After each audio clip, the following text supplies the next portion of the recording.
സ്ഥാപിക്കുന്നതിനോ അതല്ലെങ്കിൽ ആ കിണറിൽ നിന്നും വെള്ളം എത്തിച്ച് ടാങ്കിലേക്ക് കൊണ്ടുവരുന്നതിനോ അത് ശുദ്ധീകരിക്കുന്നതിനുള്ള പ്യൂരിഫയറോ സ്ഥാപിക്കുന്നതിനുള്ള ഒരു നടപടിയും ഇതുവരെ ഈ ഗവൺമെന്റ് നടത്തിയിട്ടില്ല എന്നുള്ളതാണ് യാഥാർത്ഥ്യം.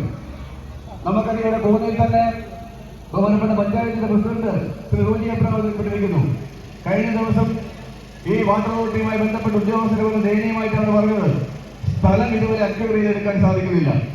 ഒരു പാവം പിടിച്ച ആളിന്റെ സ്ഥലത്ത് പോയി കുറ്റിയടിച്ചു, അത് ഞങ്ങളുടെ സ്ഥലമാണ്, ഞങ്ങളിവിടെ ടാങ്ക് വെക്കാൻ പോവുകയാണ് എന്ന് അവരോട് പറഞ്ഞു. അവർ നെഞ്ചത്തടിച്ചുകൊണ്ട് വാവിട്ടുകൊണ്ട് പഞ്ചായത്ത് ഓഫീസിന്റെയും അതുപോലെ തന്നെ ബന്ധപ്പെട്ട ഉദ്യോഗസ്ഥരുടെയും മുമ്പിലേക്ക് പോവുകയാണ്. അവരറിയുന്നില്ല അവരുടെ സ്ഥലം അക്വയർ ചെയ്യുന്നു എന്നത് അവരറിയണ്ടേ. ആ സ്ഥലം ഇത് പുറമ്പോക്കാണ് എന്ന് പറഞ്ഞുകൊണ്ടാണ് അത് അക്വയർ ചെയ്യാൻ പോയത്. അവരെല്ലാ രേഖകളും ഹാജരാക്കി. അവർ കരമടയ്ക്കുന്നത് ആ വസ്തുവിന്റെ സർവേ നമ്പർ ഉൾപ്പെടെയുള്ള കാര്യങ്ങളെല്ലാം അവർ ഹാജരാക്കി. പക്ഷേ അവർക്ക് അവിടെ ടാങ്ക് സ്ഥാപിച്ചേ പറ്റൂ. എന്തൊരു ദയനീയമായ അവസ്ഥയാണ്. ബഹുമാനപ്പെട്ട പഞ്ചായത്ത് പ്രസിഡന്റ് ഉൾപ്പെടെയുള്ളവർ സ്ഥലം സന്ദർശിച്ചുകൊണ്ട് അവർക്ക് ന്യായമായ ഒരു നീതി കിട്ടുന്നതിന് വേണ്ടിയുള്ള ശ്രമം നടത്തിക്കൊണ്ടിരിക്കുകയാണ്.